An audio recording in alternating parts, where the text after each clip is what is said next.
ယေရှုခရစ်တော်၏နာမတော်အဖြစ်ယုံကြည်သူညီကောင်မအားလုံးကိုကျွန်တော်နဲ့တူနှုတ်ကပတ်တော်ကိုဆင်ခြင်ဖို့ရန်လုံကဖိတ်ခေါ်ပါတယ်ကျွန်တော်တို့ဆင်ခြင်ဖို့ရန်အတွက်ရှင်မသက်ခရစ်မီခန်းချင်းကငယ်တက်ကနေပြီးတော့16တိဖြစ်ပါတယ်ရှင်မသက်ခရစ်မီခန်းချင်းကငယ်တက်ကနေ16ကိုဆင်ခြင်ကြည့်တဲ့အခါမှာကျွန်တော်တွေ့ရတဲ့အချက်တစ်ချက်ရှိပါတယ်အဲဒါကတော့ပထမတစ်ချက်ဒီဘယ်လိုလူတွေဟာမင်္ဂလာရှိတယ်လဲဆိုတော့သခင်ဟာပြောပြသွားပါတယ်သခင်ဖော်ပြသွားပါတယ်နောက်တစ်ခုချက်ကတော့ဖျက်ခင်ရဲ့ဂုဏ်ကျေးဇူးတော်ကိုတပါးသူတွေဘယ်လိုချိန်နေမျိုးမှာချိန်မွန်းဖို့ဖြစ်စေနိုင်မလဲဖျက်သခင်ရဲ့ဂုဏ်တော်ကိုဖျက်သခင်ကိုမသိတဲ့သူတွေဘယ်လိုမျိုးမြင်တွေ့နိုင်မလဲဘယ်လိုမျိုးချိန်မွန်းနိုင်မလဲဆိုတဲ့ဒီအချက်နှစ်ချက်ကိုကျွန်တော်မြင်တွေ့ရပါတယ်ဘယ်လိုမျိုးလူတွေဟာမင်္ဂလာရှိတယ်လဲဆိုရင်သခင်ကစင်လုံးနှိမ်ချတော်သူဟာမင်္ဂလာရှိတယ်ကောင်းကင်နိုင်ငံသူတို့ရဲ့နိုင်ငံဖြစ်မယ်စိတ်မသာညီတော်သူတို့ဟာလည်းမင်္ဂလာရှိတယ်သူတို့ဟာတတ်ချင်းကိုရောက်မယ်စိတ်နူးညံ့သိမ်မွေ့တော်သူဟာမင်္ဂလာရှိမယ်သူတို့ဟာလည်းပြီးတော့ကိုမွေးခံရမယ်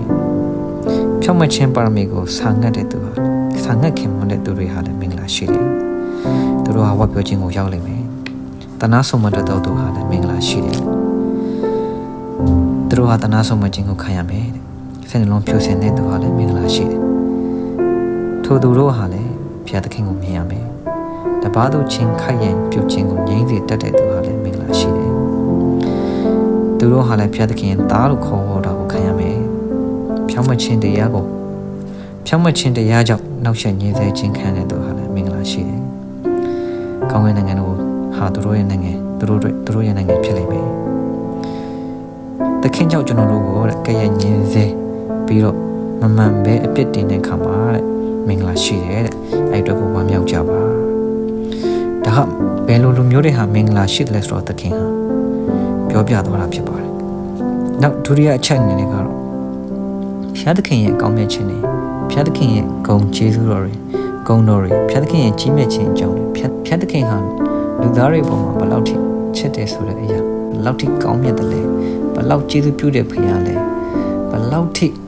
လူသားတွေပေါ်မှာချစ်တဲ့ဘုရားလဲဆိုတော့ဘုရားသခင်ကိုမသိတဲ့သူတွေမယုံကြည်တဲ့သူတွေမြင်တွေ့ဖို့ဘုရားသခင်ရဲ့ဒီကျေးဇူးတရားကိုမြင်ဖို့ဘုရားသခင်ကိုကျေးဇူးတင်လာဖို့ဘုရားသခင်ရဲ့ကျေးဇူးတော်ကိုချီးမွမ်းဖို့အတွက်ချီးမွမ်းနိုင်ဖို့ဘလို့အခြေအနေမျိုးမှာရှိမလဲ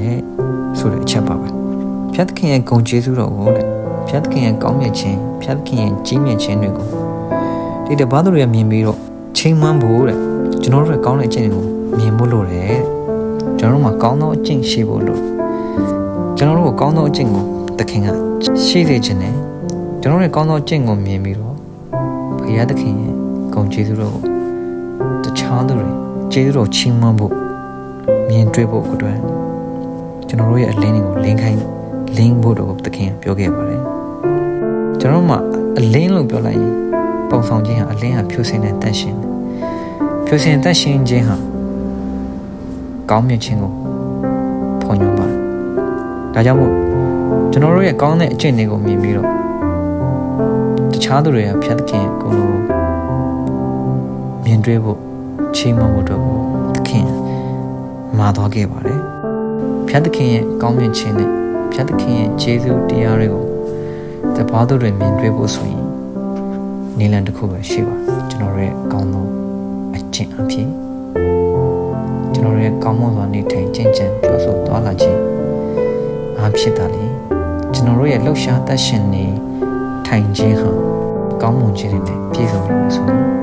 အခြားသူတွေဘုရားသခင်ကိုမြင်တွေ့ပြီးတော့ကျေးဇူးတော်ကိုချီးမွမ်းနိုင်ပါလိမ့်မယ်အဲတော့ဒီနေ့ကစပြီး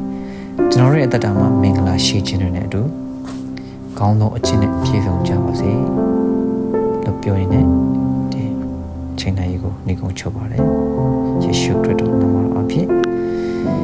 ချမ်းသာခြင်းချမ်းသာခြင်းကြွယ်ဝခြင်းနဲ့ညီသက်အေးချမ်းခြင်းရှိကြပါစေ